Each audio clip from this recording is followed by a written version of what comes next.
बिस्मिल्लाहिर्रहमानिर्रहीम। नाज़रीन इकराम, सलाम अलैकुम। आपका मेज़बान सैयद हसन आसिफ एक बार फिर से आपके सामने मौजूद हूँ अपने प्रोग्राम, ख़ासकर चैनल विन के प्रोग्राम कामयाबी के रास्ते।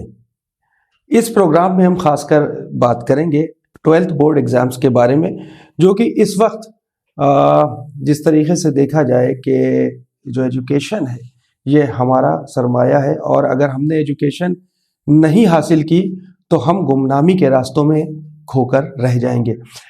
रसूल खुदा सल्लल्लाहु अलैहि वसल्लम ने इरशाद फरमाया कि इल्म हासिल करो झूले से लेके लहद तक। यानी तरबियत की जहाँ पर बात आती है, यूँ तो अगर देखा जाए माँ के शिकम से ही तरबियत शुरू हो जाती है।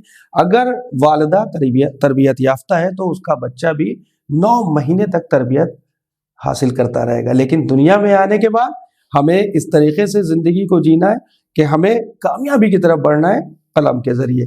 तो आइए अपने इस प्रोग्राम को आगे बढ़ाते हैं, शुरू करते हैं, और अपने और आपके ख़ास मेहमान, चैनल विन के ख़ास मेहमान, ख़ास गेस्ट एसएम रज़ा साहब, जो इस वक्त हमारे सामने स्टूडियो में मौजूद हैं, और आपका इस्तकबाल करते हैं और फिर बोर्ड एग्ज़ाम्स के बारे में बात करते हैं। सर सलाम अलैकुम अस्सलाम, और फिर से आप तमाम पेरेंट और स्टूडेंट का वेलकम है इस प्रोग्राम में।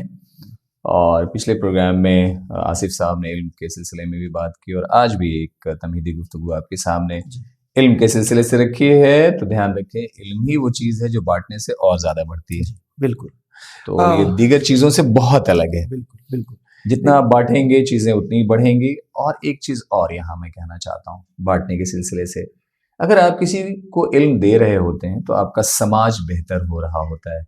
जब समाज बेहतर होगा तभी आने वाले वक्त को आप आसानी से बिता पाएंगे, जी पाएंगे। क्योंकि अगर आस पास आपका अगर जहालत में डूबा हो तो आपकी ज़िंदगी आसानी से गुजरने वाली नहीं है, क्योंकि आप समाज का एक हिस्सा है। बिल्कुल सही है आपने कहा। तो हमने काम करना है समाज को बेहतर करने के लिए, कौम को, मिल्लत को बेहतर करने के लिए, मुल्क को बेहतर करने के लिए काम करना है।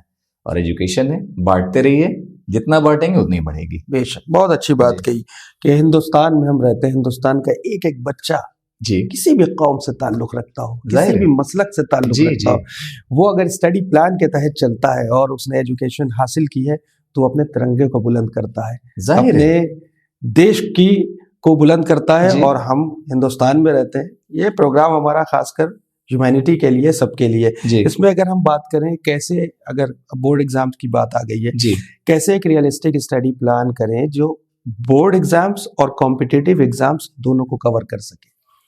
देखिए, जब आपने मुल्क की खिदमत के सिलसिले में आपने बात की और तिरंगा उठाना और उसकी इज्जत को महसूस करना जो आपने कहा, एक इन्फॉर्मेशन मैं बच्चों को देना चाहूँगा। जैसे ओलंपिक होते हैं आपके सारे खेल के लिए, वैसे ही सब्जेक्ट में ओलंपियाड एग्जाम होते हैं। बहुत अच्छी बात की आपने। 6ठी क्लास, 7वीं क्लास, 8वीं, 9वीं, 10वीं, 11वीं, 12वीं में स्कूल एग्जामिनेशन से अलग हटके ओलंपियाड एग्जाम होते हैं। वो ओलंपियाड एग्जामिनेशन मुल्क के सतह पे भी होते हैं और इंटरनेशनली भी होते हैं। अब जैसे मैथ्स की बात मैं करूं, साइंस की बात करूं, कुछ बच्चे ऐसे होते हैं जो हिंदुस्तान में पहले ओलंपियाड देते हैं, उस ओलंपियाड को क्वालिफाई करते हैं, फिर वो हिंदुस्तान को जाके बाहर रिप्रेजेंट करते हैं। क्या बात। वहां सारे मुल्कों के बच्चे होते हैं, और वहां जब वो बच्चा गोल्ड मेडल लेता है उस ओलंपियाड एग्जामिनेशन में, तो मुल्क का तिरंगा उठाया होता है। तो यहां से, इस चैनल के प्लेटफॉर्म से मैं सारे बच्चों को कहना चाहूंगा कि आप भी वैसे बने, आप ओलंपियाड एग्जामिनेशन फेस करें, जाएं, मुल्क को रिप्रेजेंट करें और वहां से गोल्ड मेडल हासिल करें। बेशक। और मुल्क को उसका नाम रोशन करें और तिरंगा को हाथ में उठाएं और अपना सर ऊंचा करके वहां से आप आए। तो ओलंपियाड एग्जामिनेशन पेरेंट के लिए कहूंगा, आप स्कूल से पता करें, ऑनलाइन देखें। 6ठी क्लास से 12वीं क्लास तक के हर सब्जेक्ट का, like science, maths, cyber, social studies, English, सारे सब्जेक्ट के ओलंपियाड एग्जामिनेशन होते हैं। अपने बच्चों को ओलंपियाड एग्जामिनेशन से जरूर जोड़ें, क्योंकि ये वो एग्जामिनेशन है जो आने वाले वक्त में जितने कॉम्पिटिटिव एग्जामिनेशन है उसके लिए बुनियाद पैदा करेगा। ये बुनियादी एक या आपने जैसे 12 बोर्ड एग्जामिनेशन की प्रिपरेशन की स्ट्रैटेजी के बारे में आपने यहाँ पे गुफ्तगू किया। 12th में देखा होगा आपने, साइंस है, कॉमर्स है, ह्यूमैनिटीज है, इस तरह के पेपर हैं, इस तरह के सब्जेक्ट्स आपके हैं और उन पेपर्स को आपको फेस करना है। फिर से अपनी पिछले वाली बात जो 10th के बच्चों को मैंने बताई आपको कह रहा हूं, क्योंकि जो कामयाबी का रास्ता है वो सीधा है। बहुत अच्छी बात, उसमें बहुत सारे विंग्स नहीं है। जी जितनी अच्छी बातें होती हैं आसिफ साहब वो बहुत सीधी होती हैं, सहल होती हैं। जी मैं बच्चों से हमेशा एक चीज कहता हूं कि आप मुझे बताएं कि आप कम मेहनत करके ये कैसे सोच लेते हैं कि ज्यादा मेहनत करने वाले बच्चे से आप आगे निकल जाएंगे। पॉसिबल ही नहीं है। जो आपने पिछले प्रोग्राम में कहा बच्चे 6 महीने नहीं पढ़ते हैं, फिर वो बचे हुए वक्त में पढ़ते हैं और सोचते हैं कि बोर्ड का एग्जाम ज्यादा अच्छा हो जाए, कैसे पॉसिबल है? वालिदैन के सिलसिले में कह रहा हूं बच्चा अच्छा होगा, डेफिनेटली छोटी क्लास में सिलेबस बहुत कम होता है, स्कूल के इंटरनल एग्जामिनेशन होते हैं, स्कूल से बाहर जाके बच्चे को एग्जाम नहीं देना है, लेकिन बोर्ड के एग्जामिनेशन स्कूल से बाहर देना है, पेपर किसी दूसरे स्कूल या दूसरी जगह से बन के आना है। स्कूल से बोर्ड एग्जामिनेशन के हॉल की एक का मैनेजमेंट ही अलग है। वो तो अपने बच्चे को जैसा एग्जाम हो उसके एतबार से तैयार कराएं। जी बात आ रही थी प्री बोर्ड्स, फिर मैं कहूंगा प्री बोर्ड स्कूल में चल रहे होंगे, प्री बोर्ड को बहुत अच्छे से लें आप, प्री बोर्ड की एक एक कमियों पे काम करें, और फिर से कहूंगा प्रीवियस ईयर के क्वेश्चन पेपर को जरूर लगाएं, क्योंकि आपको पता होना चाहिए कि आप किस तरह के क्वेश्चन से रूबरू होने वाले हैं। वो प्रीवियस ईयर का क्वेश्चन ही आपको इंडिकेट करेगा। जी बहुत अच्छी बात कही कि मेहनत जो है वो बहुत गाढ़ी करना पड़ती है। मैंने एक चीज़ अपने जहन से ये सोची कि आईसीयू में मैं खड़ा था, हमारे डॉक्टर हैं तो दोस्त हैं हमारे, तो उनके हॉस्पिटल में खड़ा था आईसीयू के अंदर, तो उसके अंदर जो हार्ट बीट चलती है वो बड़ी ज़बरदस्त, मैंने एक चीज़ समझी, थ्योरी समझी कि जब तक वो जिगजैग जिगजैग जिगजैग चल रहा है तो हम जिंदा हैं। जाहिर है जिंदगी में उतार चढ़ाव आ रहे हैं, उतार चढ़ाव, जी जी जी, लेकिन जैसे ही वो लाइन सीधी हो जाती है डेट। जाहिर है, तो हमको इन उतार चढ़ाव के साथ रहना है और मेहनत करते रहना है, जाहिर है, तभी हम कामयाब हैं। बेजान चीजें एक जगह पड़ी होती हैं, पत्थर है पड़ा हुआ है, वो एक जगह पड़ा हुआ है, आप तो एक्टिव है, अल्लाह ने इतना बेहतरीन आपको ज़हन दिया है। एक चीज और आप यहाँ इशारतन मैं कहना चाहूंगा, इंसान को जरूर समझना चाहिए कि उसकी खिलकत की वजह क्या है, आपको क्यों अल्लाह ने पैदा किया। आप जाएं, जो उसने अपनी मखलूक को बनाया है उसके लिए कुछ आप सोचें, उसके लिए कुछ करें, तभी कर पाएंगे जब आप परफेक्ट होंगे, और आप परफेक्ट तभी होंगे जब आप एग्जामिनेशन को अच्छे से टैकल करेंगे, और एग्जामिनेशन अच्छे से टैकल तभी होगा जब सिस्टमेटिक पढ़ेंगे आप। तो सिस्टमेटिक रहिए, ये चीजें हमेशा आपकी जिंदगी में बहुत ज्यादा बेहतरी पैदा करेंगे। सर अगर बात करें कॉन्सेप्ट क्लियरिटी और रोट एग्जामिनेशन के बीच बैलेंस की जहां पर बात आती है, तो उसको किस तरीके से देख सकते हैं? कंसेप्चुअल होने के लिए देखिए, आप जो भी किताब आप फॉलो कर रहे हैं, यहाँ किताब कभी कभी क्या होगा, आप देखेंगे बहुत सारे बच्चे आपको मिलेंगे जी 10th में हैं, मैं किसी पर्टिकुलर सब्जेक्ट की बात नहीं कर रहा हूँ, मैं सब्जेक्ट ए बोल रहा हूँ। आप देखेंगे सब्जेक्ट ए की 3 अलग अलग किताबें वो कर रहे होंगे। मैं कहता हूं सब्जेक्ट ए की सिर्फ एक किताब आपको करनी है। क्या बात है, तीनों किताबों में चीज एक ही जैसी है। अच्छा, इसे क्यों मैं कह रहा हूं? टाइम तो आसिफ साहब आपके पास फिक्स है, बिल्कुल। अब आपने 3 किताबें खोल ली, तो 3 किताबें खोलनी, तो हो सकता है तीनों किताब आपकी कंप्लीट नहीं हो, तो आपका सिलेबस अधूरा रहेगा। अब एक किताब आप लें, उसको इनिशियल टू फाइनल पूरा करें, और दूसरी किताब आप फिर उठाएं। अगर वो पूरी नहीं भी होगी तो जहन में एक सोच होगी, एक तो मैंने कंप्लीट कर लिया, मैं रिवीजन पे था, तो रिवीजन पे था, अगर कंप्लीट नहीं हुआ कोई दिक्कत नहीं है। लेकिन अगर एक किताब उठाएं, इनिशियल टू फाइनल एक एक लाइन को अगर आप समझ के पढ़ने की कोशिश करें, तो कंसेप्ट आपका बहुत स्ट्रांग होगा। कंसेप्ट स्ट्रांग होगा तो क्वेश्चन किसी तरह से घुमा के पूछा जाए, कुछ उसमें ऐड या सब्ट्रैक्ट किया जाए, ऐसे क्वेश्चन के आंसर को लिखने में आपको परेशानी नहीं होगी। जी, बहुत अच्छी बात की सर। सर इंपॉर्टेंट टॉपिक्स या हाई वेटेज चैप्टर्स की अगर हम नजर डालें तो उन पर ज्यादा फोकस करना सही है? अगर आपको बोर्ड में बहुत अच्छे स्कोर करने हैं तो सारे टॉपिक को आपको डेफिनेटली आपको ख्याल में रखना है। और जैसे मैंने बताया कि सीबीएसई के साइड पे या स्टेट बोर्ड की साइड पे, जैसे आप उत्तर प्रदेश बोर्ड से अगर आप हैं तो यूपी बोर्ड की साइड पे आप जाएं और उसमें आप देखें मॉक टेस्ट पेपर उठाएं।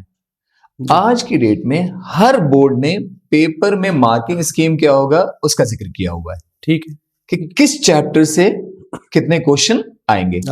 एक और मैं यहाँ पे बड़ी अच्छी बात मैं कह रहा हूं आसिफ साहब, जब आप पूरा प्लानिंग उठाएंगे इस तरह के पेपर्स का, तो बाज़ाब्ता उसमें बोर्ड्स ने ये मेंशन किया हुआ है कि इस चैप्टर को कितने घंटे में आपको पढ़ लेना चाहिए, वो भी मेंशन है। ये भी मेंशन है कि कितने मार्क्स के क्वेश्चन आएंगे। तो ये जब एनालिसिस आपके पास होगा तो आप बहुत आराम से अपने टाइम का डिस्ट्रीब्यूशन करेंगे, अपना टाइम टेबल बनाएंगे, और फिर से मैं कह रहा हूं कि जैसा एग्जाम में आना है तैयार वैसे होके आपको जाना है। जी जिस तरीके से हम देखें during preparation of our exams, how to control our stress and anxiety. फिर से मैं कहूँ घबराना नहीं है। कोई ऐसा काम आप नहीं करने जा रहे हैं जो आपसे पहले किसी ने किया नहीं है जी। और कोई ऐसा काम भी नहीं करने जा रहे हैं जो आपको अकेले करना है जी।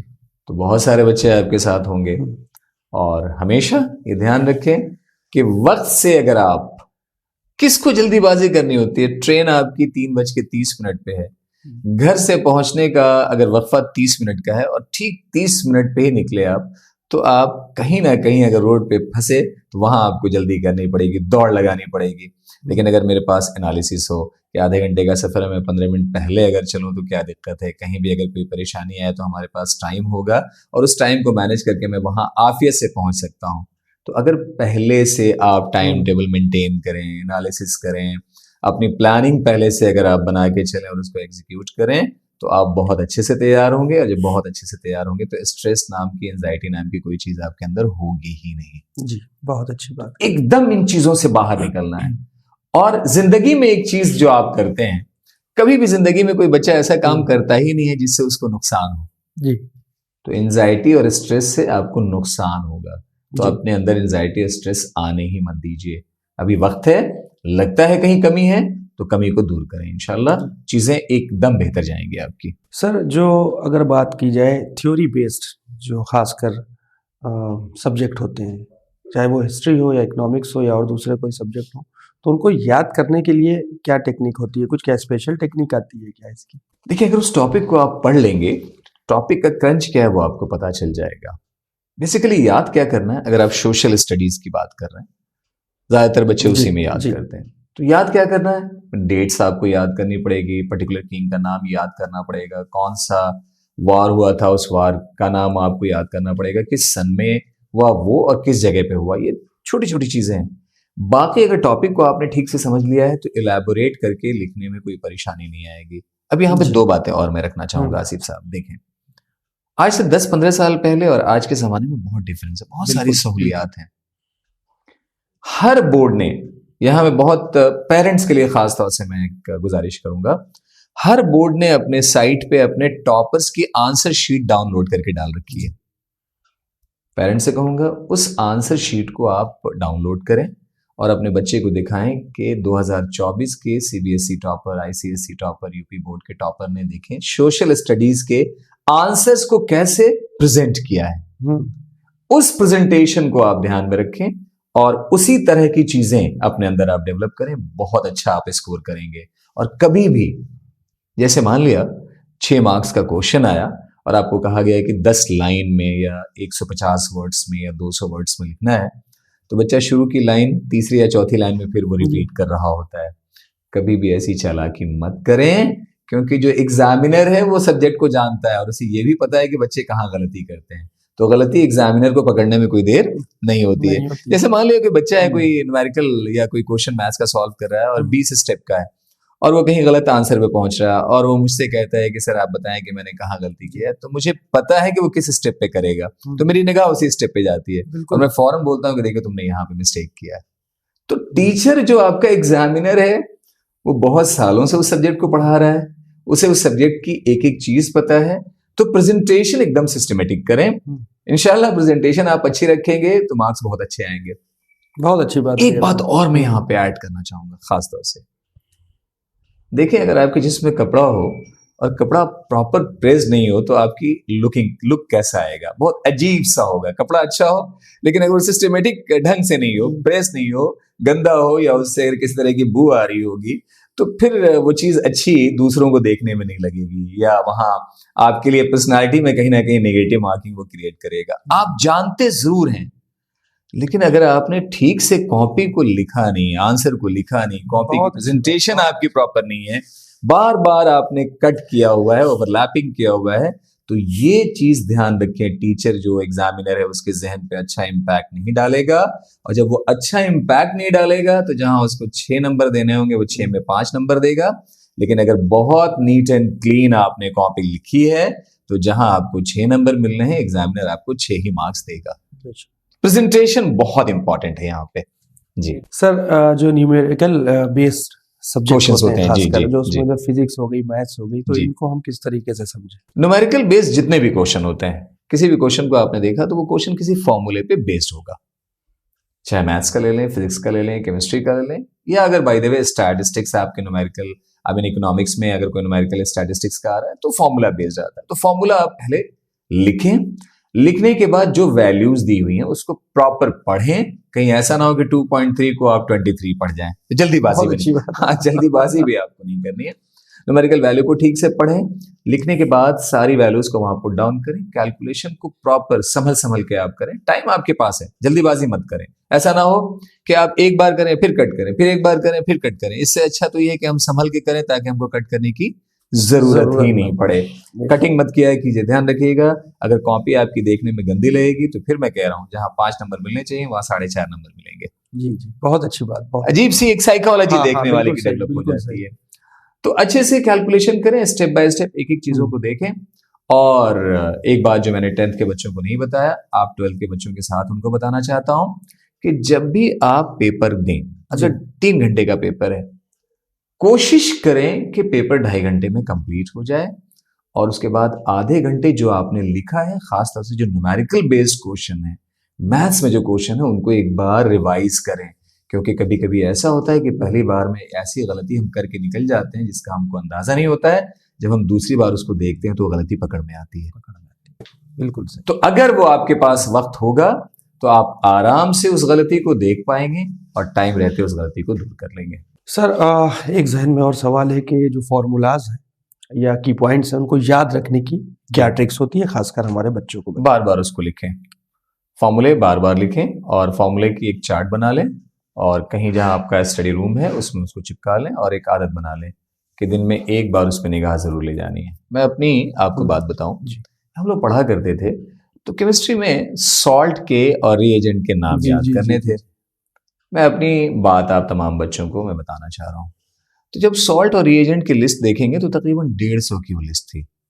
तो मुझे कहा गया कि आपको याद करना है। तो आसिफ साहब, मुझे याद है अपनी बात कि उस 150 रिएजेंट को जब मैंने पहली बार पढ़ा तो ठीक से पढ़ने में मुझे तकरीबन 3.5-4 घंटे लगे। ओए, लेकिन उसके बाद मैंने बार बार उसको पढ़ना शुरू किया तो 4.5 3 घंटे 3.5 4 घंटे रिड्यूस होकर 3 घंटे पे आए, 3 घंटा 2 घंटे पे आए और हालत ये हुई कि 1 महीने के बाद वो 5 से 7 मिनट में मैं पढ़ लिया करता था। तो अगर फॉर्मूले को बार बार आप देखेंगे, मैं कह रहा हूं याद नहीं करना है, देखना है, लिखना है, बहुत कम टाइम लगता है लिखने में। एक बात और यहां मैं बताऊं, देखिए सोचें आप, जब आप किसी चीज को पढ़ रहे होते हैं तो जहन, आंख आपकी 2-3 तरफ घूम रही होती है, जहन भी आपका कहीं ना कहीं घूम रहा होता है। लेकिन जैसे आप लिखना चाहते हैं, पूरी आपकी निगाह पॉइंट यानी कलम के निब के ऊपर आ जाती है, फोकस्ड हो जाती है। वाह। तो डिस्ट्रैक्शन लिखने से एकदम मिटता है। तो जो आप पढ़ें उसको लिखें, लिखेंगे तो और ज्यादा याद होंगे, बार बार लिखेंगे तो कभी नहीं भूलेंगे आप। बेशक, बहुत अच्छी बात। मॉक टेस्ट, और जो लास्ट पिछले एपिसोड में 10th में किया था कि मॉक टेस्ट और प्रीवियस ईयर पेपर्स को कितना और कैसे समझा जा सकता है? रोज, अब तो वक्त है, रोज एक मॉक टेस्ट पेपर आपको लगाना है। प्लान बना लें अपना, हर सब्जेक्ट का पूरे 1 हफ्ते का प्लान बना के चलें। अब 1 हफ्ते का जैसे स्कूल में टाइम टेबल आता है, आप भी 1 हफ्ते की प्लानिंग करें। दिन में आप रिवीजन करें और शाम में एक टेस्ट पेपर लगाएं और जो टेस्ट पेपर में गलती हो अगले दिन उस पे काम करके उसको दूर करें, ताकि जब वही सब्जेक्ट का दोबारा आप घर पे पेपर दे रहे हो तो वो गलती आपसे रिपीट ना हो। सर एक चुभता हुआ सवाल है और जो बड़ी शिकायत है लोगों की, खासकर पेरेंट्स की भी रहती है, मुआशरे में बड़े बड़े मैं देख रहा हूँ घरों के आगे प्लेटफॉर्म बने, रात के 1-1 बजे तक मोबाइल में लगे हैं, खासकर 10th और 12th के बच्चे। जो सोशल जो साइट्स हैं उनके जो डिस्ट्रैक्शन है खासकर, उसको अवॉइड कैसे किया जा सकता है और हम कैसे इन सब चीज़ों से दूर रहें, उसके लिए हमें क्या थ्योरी इस्तेमाल करना होगी? हाँ, बहुत अच्छा सवाल, और पेरेंट का तो आपने सवाल ही रख दिया है हमसे, हर पेरेंट का सवाल होता है। देखिए, मोबाइल को छोड़ना ही नहीं है, मोबाइल को दिल और जहन से भी निकाल लेना है, आपको हटा लेना है उसको, जहन में भी उसका आप ख्याल ना करें।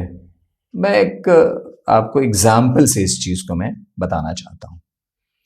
इंसान, जब आप सोचें, आप जब आप किसी चीज को स्क्रीन पे देख रहे होते हैं तो 2 चीजें आपकी काम कर रही होती हैं। एक आप देख रहे होते हैं और दूसरा आप सुन रहे होते हैं। लिखना गायब, एग्जामिनेशन में जाके लिखना है, लिखना। क्या बात है। तो हमें अपने आप को वैसा ही तैयार करना है जैसे एग्जाम में जाके हमें परफॉर्म करना है। और एक और यहां बड़ी अहम सी बात जो आपने आगे पिछले एपिसोड में आपने पूछा, देखिए फिर मैं यहां पे अपनी बात रिपीट कर रहा हूं। आप स्क्रीन पे कोई चीज देख रहे हैं तो क्या कर रहे हैं? देख रहे हैं और सुन रहे हैं। ठहर के सोचने का वक्त भी नहीं है आपके पास। तो सब्जेक्ट क्या कहना चाह रहा है, टॉपिक क्या कहना चाह रहा है, वो तो आपने सोचा ही नहीं। उसमें कोई नया आयाम या नया डायमेंशन जोड़ने की तो आपने कोशिश ही नहीं किया। क्या बात है। उसके एप्लीकेशन को तो आपने समझा ही नहीं। तो जैसे एप्लीकेशन बेस्ड क्वेश्चन आएगा वहां ब्लैंक हो जाएंगे। अब किताब जब आप पढ़ रहे होते हैं तो एक लाइन, वो किताब आपके सामने है, स्क्रीन में चीजें आपसे अलग अलग निकली जा रही हैं जी। किताब आपके सामने रखी हुई है, हर लाइन आपके पास है। सपोज आपने छठी लाइन पढ़ी और आपको लगा कि छठी लाइन पहली लाइन से अटैच है और पहली लाइन हमने नहीं समझा है, तो आप पहली लाइन पे वापस हो सकते हैं। हाँ। लेकिन स्क्रीन पे ये चीज कहाँ मिल पाएगी? हाँ। तो स्क्रीन से बचना है पहली बात। जब आप डिजिटल प्लेटफॉर्म की कर रहे हैं तो एक टॉपिक पे जब आप डिजिटल प्लेटफॉर्म पे कंटेंट को ढूंढने की कोशिश करेंगे तो कम से कम सैकड़ों कंटेंट आपको मिलेंगे। बेशक। तो पढ़ना एक जगह से और हमने 100 जगह पे देखना शुरू किया, तो सबसे पहला वेस्टेज ऑफ टाइम। अब आप मुझे बताएं कि उन 100 के 100 कंटेंट में डिफरेंस तो होगा ही, तो आपको ये कैसे पता चलेगा कि कौन सा कंटेंट टू द पॉइंट है और जिसके थ्रू आप जाकर के एग्जाम में अच्छा परफॉर्म भी कर सकते हैं? क्योंकि आप लर्नर हैं, आपको इतनी अभी तमीज नहीं है कि आप समझ पाए कि ये बेहतर है या ये बेहतर है। बेशक बेशक बेशक। तो इसलिए ऑनलाइन की साइट पे जाना बंद करें। और एक बड़ा वाज़ेह एग्जांपल दे रहा हूं मैं। मुझे बताएं आसिफ साहब, आप अपनी सेहत मेंटेन करने के लिए अगर डाइट आप प्रॉपर ले रहे हैं सही, तो आपको विटामिन के कैप्सूल खाने की जरूरत पड़ेगी ही नहीं। बिल्कुल नहीं पड़ेगी। तो अगर किताब के साथ हम अटैच है तो हमको ऑनलाइन जाने की जरूरत ही नहीं पड़ेगी एकदम। तो किताब पे आप अपने आप को ले आए, वही चीज आपको आगे बढ़ा सकती है, जिंदगी में हर नए तरक्की के रास्ते पे लेके जा सकती है। बहुत बहुत शुक्रिया सर। बड़ी अच्छी बात है कि success is in our soul. Of course. और हमारे जो आत्मा है, एक छोटी सी मिसाल देंगे कि छठे इमाम पढ़ाते थे और जो तलबा थे, जो उनके स्टूडेंट्स है, वो सुनते थे। उसी में एक जबरदस्त स्टूडेंट जी, जाबिर इब्ने हय्यान, नो डाउट, जिन्होंने खाली आपकी बातें सुन सुन के और स्टेथो बना दिया, आला बना दिया, आज गले में हर डॉक्टर लटकाए हुए। जी जी। जिससे जो है, तो ये क्या है कि सक्सेस इन आवर सोल। अगर हम देखते हैं किसी चीज को, समझते हैं, कैमरा सामने रखा है, बिहाइंड द कैमरा कैमरामैन है, वो हमको दिखा रहा है जी। हम इस कैमरे की, उस कैमरामैन की आत्मा है। जाहिर, ये इसकी सक्सेस है, जो कैमरे की सक्सेस, जो हम सामने बैठे हैं, ये हमारी सक्सेस नहीं है, हम इसकी आत्मा है। तो इसी तरीके से बच्चों को ये समझना होगा कि हम अपनी आत्मा को, अपनी सोल को थोड़ा झिझोड़ें।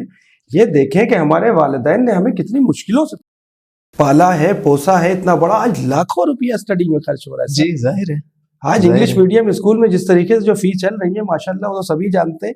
तो अगर वो पैसा वालिदैन किस मेहनत से खर्च कर रहे हैं, ये बच्चों के जहन में अगर ये इस अदना से मुलाजिम की बात समझ में आ जाए कि ये बच्चे अगर समझ जाएं कि ये पैसा कितनी मेहनत का मेरे माँ बाप खर्च कर रहे हैं। मैं इस टाइम थोड़ा पैनिक हो गया हूँ। मैं भी अपने आज की डेट में अपने वालिद को देखता हूँ तो जी दिमाग अजीब हो जाता है, क्योंकि हम भी बच्चे थे।